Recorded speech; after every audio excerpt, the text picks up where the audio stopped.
Traders, stock market is all about probabilities and trading is all about risk management. இங்கே 100% work ஆகக்கூடிய ஒரு விஷயம் கிடையவே கிடையாது. இதை தெரிஞ்சுக்காமல் நீங்கள் ட்ரேட் பண்ணிங்க அப்படின்னா நீங்கள் லாஸஸ் பண்ணுறதுக்கு நிறைய வாய்ப்புகள் இருக்குது. அதனால் உங்களுடைய ஃபினான்ஷியல் அட்வைசரை கன்சல்ட் பண்ணிவிட்டு அதுக்கப்புறமா ட்ரேட் பண்ணுங்கள். இந்த வீடியோவில் நான் சொல்கிற எல்லாமே எஜுகேஷன் பர்பஸ்க்காக தான். வணக்கம் ட்ரேடர்ஸ். இன்றைக்கி 5/5/2026 செவ்வாய்க்கிழமை நிஃப்டியோட வீக்லி எக்ஸ்பைரி. இன்றைக்கி நிஃப்டி அண்ட் பேங்க் நிஃப்டி பொறுத்து நம்ம மார்க்கெட் ப்ரிவியூவை பார்த்துடலாங்க. அதுக்கு முன்னாடி நேற்று யூஎஸ் மார்க்கெட் என்னாச்சு அப்படிங்கிறத பார்த்துட்டு வந்துடலாம். டவ் ஜோன்ஸ் பார்த்தீங்க அப்படின்னா நியர்லி 1% டவுனில் முடிஞ்சிருக்கு. சாதாரணமாக முழுகல. மேலே இருக்க இந்த ஸ்விங் பாயிண்ட் லிக்விடிட்டி இருக்குது பார்த்தீங்களா, அதுலேருந்து ப்ரைஸ் ரிவர்ஸ் ஆகி கீழே விழுந்திருக்கு.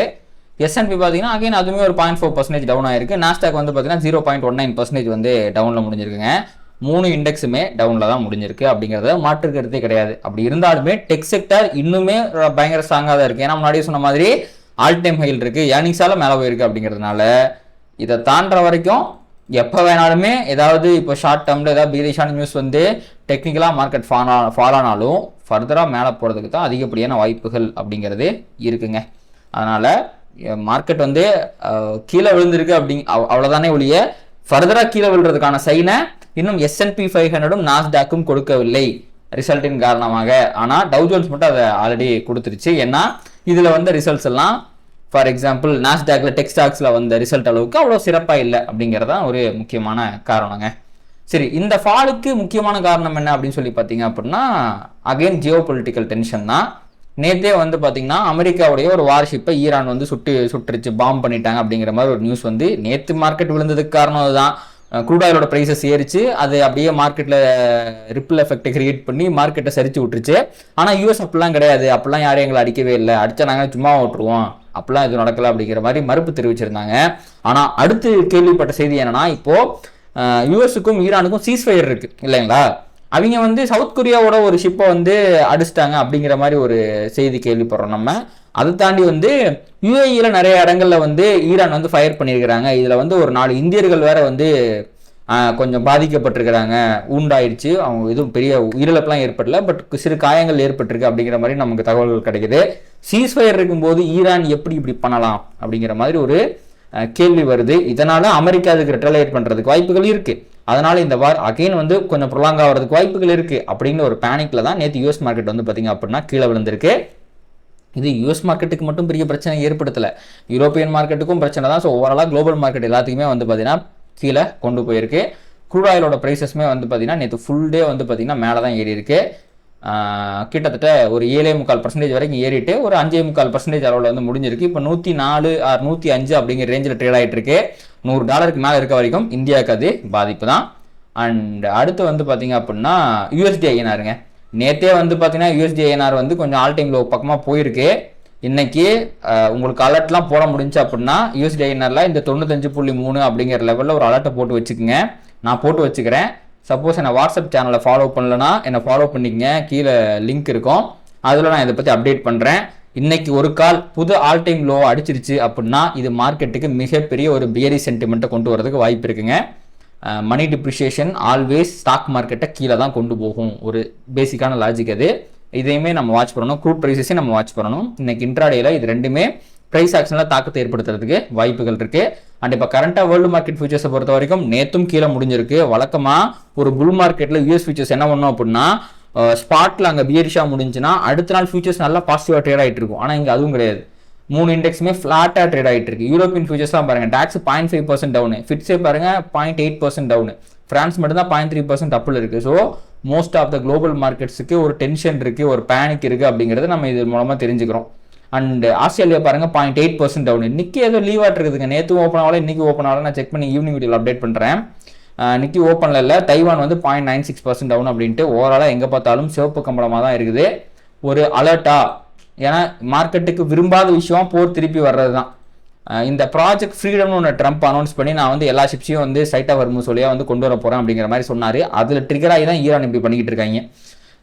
ஸோ என்ன நடக்க போகுதுன்னு தெரியல. ஆனாலுமே யூஎஸ் இன்னும் திருப்பி அட்டாக் பண்ணாமல் இருக்கிறது நல்ல விஷயம் தான். கண்டிப்பாக என்ன இல்லை, இஸ்ரேலை லெபனானை போட்டு அட்டாக் பண்ணியிருப்பாங்க. நான் நியூஸ் பார்க்கல, சொல்கிறேன். ஏன்னா எப்படான்னு காத்துக்கிட்டு இருக்காங்க இஸ்ரேல்காரங்க.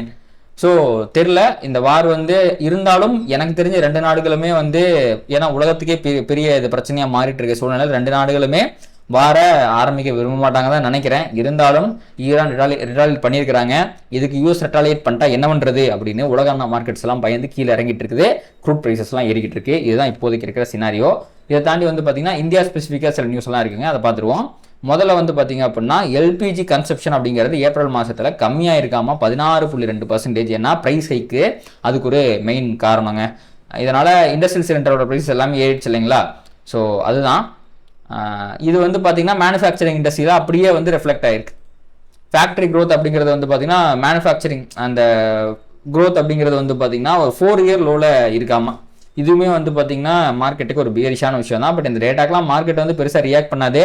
பட் ஸ்டில் அடுத்த குவார்டர்லி ரிசல்ட் வரும் பார்த்தீங்களா, அதுலேயுமே இந்தியன் கம்பெனிஸ் நல்ல ரிசல்ட்டை போஸ்ட் பண்ணுறதுக்கு வாய்ப்பு இல்லை அப்படிங்கிறத, முக்கியமாக மேனுஃபேக்சரிங் செக்டரில் இருக்கிற கம்பெனிஸ் வந்து நல்ல ரிசல்ட்டை போஸ்ட் பண்ணுறதுக்கு வாய்ப்பே இல்லை அப்படிங்கிறத முன்னறிவிக்கிற விஷயம் தான் இந்த மேனுஃபேக்சரிங்கில் வந்து க்ரோத்துங்கிறது ரொம்ப 4 இயர் லோல் இருக்குது. 4 இயர் லோனா 21 அந்த டைமில் இருந்த லோக்கு வந்து இருக்குது அப்படிங்கிற மாதிரி வந்திருக்கிற நியூஸுங்க. இது வந்து லாங்கர் டைமில் கண்டிப்பாக ஸ்டாக் மார்க்கெட்டை பாதிக்கும். இன்றைக்கே ஒன்றும் இதனால் மார்க்கெட் பெரிய இழப்புகளை சந்திக்காது. But it is a bearish news for the market in the long run, not in a short term. ஓகேங்க, இப்போ நம்ம அப்படியே டெரிவேட்டிவ் டேட்டாவை பார்த்துடலாம். முதல்ல வந்து பார்த்தீங்க அப்படின்னா ஃபியூச்சர்ஸில் நேற்று ஷார்ட் கவரிங் ஒரு நிமிஷம். ஸோ ஃபியூச்சர்ஸில் வந்து பார்த்தீங்க அப்படின்னா ஈஓடி அனலைசரில் லாங் பில்டப் அப்படிங்கிறது வந்திருக்கு. சேஞ்ச் இன் ஓப்பன் இன்ட்ரெஸ்ட் வந்து பார்த்தீங்கன்னா 3%. ஸோ லாங் பில்டப் ஓகே, அது ஒரு புல்லிஷான சைன் தான். பட் சேஞ்ச் இன் ஓஏ வெறும் 3% அப்படிங்கிறது அவ்வளோ பெரிய புல்லிஷான விஷயம் கிடையாது. இது சேஞ்ச் இன் ஓப்பன் இன்ட்ரெஸ்டோட வந்துச்சுன்னா கண்டிப்பாக நம்ம வந்து புல்லிஷைன்னு சொல்லிடலாம். ஸோ மைல்டு புல்லிஷான விஷயமான இதை பார்த்துக்கலாங்க. அடுத்து அப்படியே ஆப்ஷன்ஸில் போய் ட்ரெண்டிங் ஓஏ பக்கம் போகலாம். ஸோ ட்ரெண்டிங் ஓஏ பொறுத்த வரைக்கும் கிட்டத்தட்ட இன்ட்ராடேயில் 2 கோடி நெகட்டிவாக இருக்குது. பொசிஷனல் டேட்டா 3 கோடி நெகட்டிவாக இருக்குது. இன்ட்ராடே காட்டிலும் பொசிஷனல் டேட்டா அதிகமான நெகட்டிவாக இருக்குது அப்படிங்கிறது ஓப்பன் இன்ட்ரெஸ்ட்டில் வந்து பார்த்தீங்கன்னா ஒரு பியரிஷ்னஸ் அப்படிங்கிறது ட்ரெண்ட் தெரியுது அப்படிங்கிறத நமக்கு இண்டிகேட் பண்ணுது. அடுத்து அப்படியே நம்ம வந்து எஃப்ஐடி ஆக்டிவிட்டிக்கு போயிட்டு பார்ட்டிசிபென்ட் வைஸ் ஓப்பன் இன்ட்ரெஸ்ட்டை பார்த்துடலாம். அதில் பார்த்தீங்க அப்படின்னா கால் ஆப்ஷன் 11-15 அப்படின்னா 4% அதிகமாக கால் ஆப்ஷனை செல் பண்ணி 11-19 கிட்டத்தட்ட 8% அதிகமாக புட் ஆப்ஷனை பை பண்ணி எஃப்ஐ வந்து பார்த்தீங்க அப்படின்னா பியரிஷான ஸ்டான்ஸை வழக்கம் போல மெயின்டைன் பண்ணிட்டு இருக்காங்க. அடுத்து அப்படியே ப்ராப் ட்ரேடர்ஸ் பக்கம் வந்தோம் அப்படின்னா இந்த கால் ஆப்ஷனில் பாருங்க 24 அப்படின்னு ஒரு ஃபிக்ஸ்டு ஸ்டான்ஸ். கால் ஆப்ஷன் பக்கம் நியூட்ரலாக இருக்கிறாங்க. புட் ஆப்ஷனை 22-27 அப்படின்ட்டு ஒரு 5% அதிகமாக புட் ஆப்ஷனை பை பண்ணி பியரிஷ் ஸ்டான்ஸில் இருக்கிறாங்க. இன்னைக்கு weekly expiry will be always controlled by prop traders. அவங்க புட் ஆப்ஷனில் பியரிஷாக இருக்காங்க. பட் ஸ்டில் அப்போ இந்த ப்ராப் ட்ரேடர்ஸ் வந்து ஒரு ஆப்ஷன் பையர்ஸாக இருந்தாங்கன்னா அவங்க ஸ்டான்ஸை எப்போ வேணால் மாற்றிடுவாங்க, ரொம்ப சீக்கிரமாக மாற்றிடுவாங்க. பட் ஆப்ஷன் செல்லர்ஸாக இருந்தாங்கன்னா அவங்க ஸ்டான்ஸை அவ்வளோ சீக்கிரமாக மாற்ற மாட்டாங்க. அப்படிங்கிறதுனால இவங்க வந்து ஒரு வீக்கான ஒரு பியரிஷான பொசிஷனை கிரியேட் பண்ணியிருக்காங்க அப்படிங்கிற மாதிரி நம்ம வச்சுக்கலாம். இன்ட்ராடேல சப்போஸ் பிரைஸ் மேலே போச்சுன்னு வச்சுக்கங்களேன், கண்ணை மூடிட்டு கால் ஆப்ஷனை பை பண்ணிட்டு இல்லை புட் ஆப்ஷனை செல் பண்ணிட்டு பொசிஷனை மாற்றக்கூடிய வல்னரபிளான ஒரு பொசிஷனில் தான் ப்ராப் ட்ரேடர்ஸ் பில்ட் பண்ணியிருக்காங்க அப்படிங்கிறத நம்ம இங்கே பார்க்க முடியுது. அண்ட் கண்டிப்பாக ரீட்டைல் ட்ரேடர்ஸ் வந்து பார்த்தீங்கன்னா கால் ஆப்ஷனை பை பண்ணி புட் ஆப்ஷனை செல் பண்ணி ஒரு புல்லிஷான பொசிஷனை தான் வந்து கிரியேட் பண்ணியிருக்கிறாங்க. அடுத்து எஃப்ஐடி டேட்டா நேற்றும் பாருங்க டிஐ முட்டு கொடுத்துருக்காங்க. பட் எஃப்ஐ அளவுக்கு முட்டு கொடுக்க முடியல. எஃப்ஐ வந்து ஒரு மேபி ஒரு 50 கோடி மாதிரி வந்து பார்த்தீங்கன்னா கொஞ்சம் அதிகமாக 40 கோடி 50 கோடி லெவலில் வந்து அதிகமாக செல் பண்ணியிருக்காங்க. 4500 கோடி அப்படிங்கிறது ஒரு பெரிய ஃபிகர் தாங்க. ஸோ இதுவுமே வந்து பார்த்தீங்கன்னா மார்க்கெட்டுக்கு பியரிஷான விஷயம் தான். இப்போ நம்ம அப்படியே டெக்னிக்கலுக்கு போயிடலாம். அதுக்கு கிஃப்ட் நிஃப்டி பார்த்துட்டோமா இல்லைன்னு நினைக்கிறேன். நியர்லி வந்து பார்த்தீங்கன்னா கிஃப்ட் நிஃப்டி ஒரு ஃப்ளாட் ஓப்பனிங் தான் இண்டிகேட் பண்ணிக்கிட்டு இருக்கேன். மற்ற குளோபல் மார்க்கெட்ஸ் எல்லாமே கொஞ்சம் சரிஞ்சிருந்தாலும் கிஃப்ட் நிஃப்டி ஃப்ளாட்டாக இருக்கான். பட் இப்போ ஃப்ளாட்டாக இருக்கான். 9 மணிக்குள்ளே இதில் ஏதாவது டெவலப்மெண்ட் வந்துச்சு, முக்கியமாக கரன்சி மார்க்கெட் 9 மணிக்கே ஓப்பன் ஆயிரும். அப்போ அது வந்து ஏதாவது உங்களுக்கு வந்து டிப்ரிஷியேட் ஆச்சு அப்படின்னா கண்டிப்பாக கிஃப்ட் நிஃப்டியுமே ப்ரைஸில் இம்பாக்ட் ஆகிறதுக்கு வாய்ப்புகள் இருக்குது. ஸோ ஒருத்தருந்து பார்க்கலாம். இப்போ நம்ம சைட்டாகவே டெக்னிக்கல் உள்ள போயிடலாங்க. நிஃப்டி வந்து பார்த்தீங்கன்னா நேற்று 121 பாயிண்ட் வந்து பார்த்தீங்கன்னா பாசிட்டிவாக முடிஞ்சிருக்கு. கடந்த 2 நாட்களாக நிஃப்டியில் வந்து பார்த்தீங்கன்னா பையர்ஸ் ஜெயிச்சிருக்கிறாங்க அப்படிங்கிறத நம்ம பார்க்குறோம். இன்னைக்கான பயாசும் புல்லிஷாகத்தான் இருக்கிறது. அதற்கு முக்கியமான காரணம் ப்ரீவியஸ் டே ஹைக்கு மேலே ப்ரைஸ் க்ளோஸ் வச்சிருக்கு. அப்போனா பையர்ஸ் ரொம்ப டாமினேட் பண்ணியிருக்கிறாங்க. ஈவன் தோ நேற்று ஒரு செல்லிங் ப்ரெஷர் வந்திருந்தாலும் ஆன் க்ளோசிங் பேசிஸில் மார்க்கெட்டில் ஆஃப்டர்நூனில் ரெக்கவரி இருந்துச்சு. அதனால் பையர்ஸ் ஜெயிச்சிருக்கிறாங்க அப்படிங்கிறத நம்ம இங்கே வந்து பார்க்க முடியுது. ஸோ இன்னைக்கான டெய்லி பயாசும் புல்லிஷ் தான். ப்ரைஸ் வந்து பார்த்தீங்கன்னா இன்னுமுமே இந்த மேலே இருக்க ஸ்விங் பாயிண்ட் லிக்விடிட்டி 24,331 நோக்கி தான் போயிட்டு இருக்குது. அண்ட் ஓவராலாக டெய்லி டைம் ஃப்ரேமில் மார்க்கெட் கன்சாலிடேட் ஆகிட்டு இருக்குது. அதாவது இது அக்குமுலேஷனு, இங்கேருந்து மேலே போனால் டிஸ்ட்ரிபியூஷன் கீழே வரும். இங்கேருந்து கீழே போனால் டிஸ்ட்ரிபியூஷன் மேலே வர்றதுக்கு வாய்ப்புகள் அப்படிங்கிறது இருக்குது. அண்ட் இது ஃபுல்லாகவே சாப்பி ப்ரைஸ் ஆக்ஷன் தான். டெய்லி டைம் ஃப்ரேமில் இன்னைக்கான பயாஸ் இன்ட்ராடே பயாஸ் புல்லிஷாக இருக்குது. ஓவராலாக ட்ரெண்டு கன்சாலிடேட் ஆகிட்டு இருக்கு. இது பியரிஷாக மாறணும் அப்படின்னா இந்த ஸ்விங் பாயிண்ட் லிக்விடிட்டி இருக்கு இல்லைங்களா, இதுக்கு கீழே ஒரு ஃபேர் வேல்யூ கேப் போடணும். அப்படி போட்டால் மட்டும்தான் இங்கே இப்போ இருக்கிற இந்த கன்சாலிடேஷன் ட்ரெண்ட் அப்படிங்கிறது பியரிஷாக மாறும். அதற்கு சப்போர்ட் பண்ணுற விதத்தில் வீக்லி டைம் ஃப்ரேம்லையுமே மார்க்கெட் வந்து பார்த்தீங்க அப்படின்னா பியரிஷாக தான் இருக்குது. இந்த ஃபேர் வேல்யூ கேப்லேருந்து ரிஜெக்ட் ஆகி கீழே இருக்க ஸ்விங் பாயிண்ட் லிக்விடிட்டி நோக்கி 22,300 நோக்கி போயிட்டு இருக்கு. நம்ம டெய்லி சொல்கிற அதே விஷயம் தான். வீக்லியில் பியரிஷாக இருக்குது, டெய்லி டைம் ஃப்ரேமில் ட்ரெண்ட் வந்து கன்சாலிடேட் ஆகிட்டு இருக்க. ட்ரெண்ட் இன்னும் ஒரு பியரிஷ் ட்ரெண்டோ புல்லிஷ் ட்ரெண்டோ இன்னும் ஃபார்ம் ஆகலை, கன்சாலிடேஷனில் தான் இருக்குது. மேனிபுலேட் ஆச்சுன்னா அதுக்கு ஆப்போசிட் டைரக்ஷனில் போகிறதுக்கு வாய்ப்பு இருக்குது. சரி, ஓகே. இப்போ இன்ட்ராடேவை பொறுத்த வரைக்கும் ஏன்னா என்ன நிலமை அப்படின்னா ஆல்ரெடி மார்க்கெட்டோட பயாஸ் அப்படிங்கிறது புல்லிஷாக தான் இருக்குது. நேற்றுமே பையஸ் தான் ஜெயிச்சிருக்கிறாங்க. அப்படிங்கும்போது ப்ரைஸ் வந்து ப்ரீவியஸ் டே லோக்கு கீழே போகலாம் தான். ப்ரீவியஸ் டே லோவை காட்டிலுங்க இந்த இடத்துல நிறைய பையிங் ப்ரெஷர் வரதுக்கு வாய்ப்பு இருக்குது. ஏன்னா ஆல்ரெடி இங்கே இருக்கவங்க கொஞ்சம் புஷ்ஷை கொடுத்துருக்குறாங்க. இந்த ஆர்டர் பிளாக் இருக்குது பார்த்தீங்களா, இந்த ஆர்டர் பிளாக்ல தான் இங்கே ரியாக்ஷன் வந்து அவன் மேலே போயிருக்கான். அப்போது இவங்க கிவ் அப் பண்ணிட்டாங்கன்னா ப்ரைஸ் 23,965 கீழே போயிருச்சுன்னா சின்ராசை கையிலேயே பிடிக்க முடியாதுங்கிற மாதிரி அடுத்த சப்போர்ட்டு கீழே இருக்குது. 23,800 வரைக்கும் போகிறதுக்கு வாய்ப்பு இருக்குது. இதுவும் பிரேக் ஆச்சுன்னா இதுதான் நம்மளுடைய லோ. இதை தாண்டி 1 ஹவரில் ஃபேர் வேல்யூ கேப் வந்துருச்சு, இல்லை 5 மினிட்ஸில் ஃபேர் வேல்யூ கேப் வந்துட்டா கூட கீழே போகிறதுக்கான வாய்ப்புகள் தான் அதிகப்படியாக இருக்குது. ஸோ இன்றைக்கி மார்க்கெட்டில் பியரிஷ் ப்ரைஸ் ஆக்ஷன் வரணும் அப்படின்னா ப்ரைஸ் வந்து 23,965 கீழே செல்ல வேண்டும். அண்ட் ஒன் மோர் சான்ஸுங்க இன்னைக்கு.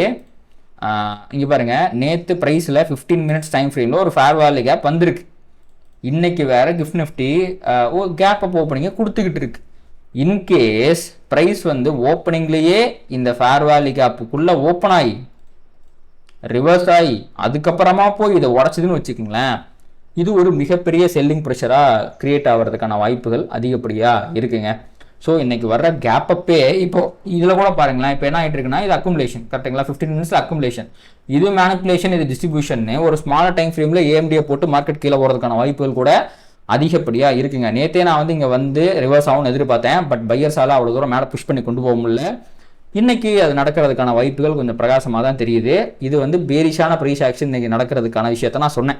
ஆனால் டெய்லி பயாஸ் என்ன இருக்குது, புல்லிஷாக இருக்குது. அப்போது புல்லிஷான ப்ரைஸ் ஆக்ஷன் நடக்கணும்னா என்ன நடக்கணும்னா இந்த ஃபேர் வேல்யூ கேப் இன்வெர்ஸ் ஆகணும். சப்போஸ் இன்றைக்கி ப்ரைஸ் வந்து இந்த ஃபேர் வேல்யூ கேப்பை இன்வெஸ்ட் பண்ணி மேலே போயிடுச்சுன்னா, அதாவது இதை இன்வெஸ்ட் பண்ணிட்டாலே புல்லிஷ் சைன் தான்.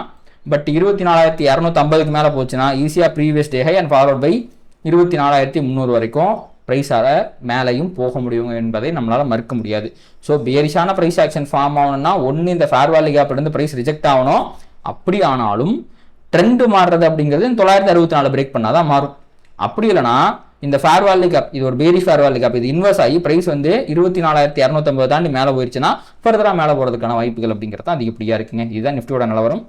அண்ட் பேங்க் நிஃப்டி வேணுமா அப்படிங்கிறத கமெண்ட்டில் சொல்லுங்கள். வீடியோவோட டியூரேஷன் வந்து பார்த்தீங்கன்னா கொஞ்சம் அதிகமாக இருக்குது. இது தேவைப்பட்டால் மட்டும் இன்றைக்கி ஒரு வீடியோவில் நான் அதை கவர் பண்ணலை. பேங்க் நிஃப்டியோட அனாலிசிஸ் டெய்லி வேணுமா வேணாமா அப்படிங்கிறத கமெண்ட்டில் சொல்லுங்கள். வேணும் நீங்கள் நிறைய பேர் சொன்னீங்கன்னா நான் அதை வந்து இன்க்ளூட் பண்ணுறேன். ஏன்னா வீடியோட டியூரேஷன் வந்து நிறைய பேர் பார்த்தா தான் நம்ம சேனல் நிறைய பேருக்கு வந்து ரீச் ஆகும். இப்போ வரைக்கும் பாதியாக தான் பார்த்துக்கிட்டு இருக்கிறீங்க. எந்த செக்மெண்ட் வேணும் வேணாங்கிறது எனக்கு தெரியல. அதனால் இப்போ நான் சொல்கிற எல்லா செக்மெண்ட்டும் உங்களுக்கு தேவையா, இல்லை ஏதாவது வெட்டி தூக்கிடலாமா அப்படிங்கிறத வந்து சொல்லுங்கள். எனக்கு தெரிஞ்சு இப்போ எல்லாத்தையும் கனெக்டிங் த டாட்ஸ் மாதிரி எல்லாத்தையும் பண்ணால் தான் ஒரு முடிவு எடுக்கிறது ஈஸியாக இருக்கும். அப்படிங்கிறதுனால தான் எல்லாத்தையும் சொல்கிறேன். இப்போதைக்கு பேங்க் நிஃப்டி மட்டும் வெட்டி தூக்குறேன். இது வேணும்னாலும் சொல்லுங்கள், நம்ம ஆட் பண்ணிக்கலாம். அதில் வந்து ஒரு பெரிய மேட்டர் இல்லை. ஏன்னா நிறைய பேர் வந்து நிஃப்டியில் மட்டும் தான் ட்ரேட் பண்ணுறீங்க நினைக்கிறேன் நம்ம சேனலில் வாட்ச் பண்ணுறவங்க. ஸோ வேணுமா வேணாமான்னு சொல்லுங்கள், நம்ம நாளைக்கு வந்து ஒரு முடிவு எடுத்துக்கலாம். அண்ட் இதோட அந்த வீடியோவை முடிச்சிக்கலாம். ஓவராலாக நீங்கள் சம்மரைஸ் பண்ணணும் அப்படின்னா நிஃப்டியுடைய டெய்லி டைம் ஃப்ரேம் ட்ரெண்டு புல்லிஷாக இருக்குது. பட் இன்றைக்கி வர குளோபல் கியூஸ் எல்லாமே ஓரளவுக்கு பியரிஷாக இருந்தாலும் கிஃப்ட் நிஃப்டி கேப் அப் இண்டிகேஷனில் காமிச்சிக்கிட்டு இருக்கு. இந்த கேப் அப்புங்கிறது நேற்று ஃபார்மான ஃபேர் வேல்யூ கேப் இருந்து ரிவர்ஸ் ஆகிறதுக்கா, இல்லை உண்மையாலுமே வந்து குளோபல் கியூஸ் வந்து நம்ம கிஃப்ட் நிஃப்டியை பெருசாக அஃபெக்ட் பண்ணல, அவன் இந்த ட்ரெண்டை கண்டினியூ பண்ணி ஸ்விங் பாயிண்ட் லிக்விடிட்டிக்கு தான் போகிறானா அப்படிங்கிறத நம்ம பொறுத்து இருந்து தான் பார்க்கணுங்க. அண்ட் மறக்காமல் USD/INR and crude oil prices இது ரெண்டு மேலேயும் ஒரு கண்ணை வச்சுக்கோங்க. அதுதான் இன்றைக்கி மார்க்கெட்டை ட்ரைவ் பண்ணக்கூடிய ஒரு ஃபோர்ஸஸாக இருக்கும். அண்ட் என்ன போகுது அப்படிங்கிறத பொறுத்து இருந்து பார்க்கலாங்க. அண்ட் இதோட அந்த வீடியோவை முடிச்சுக்கலாம். நன்றி.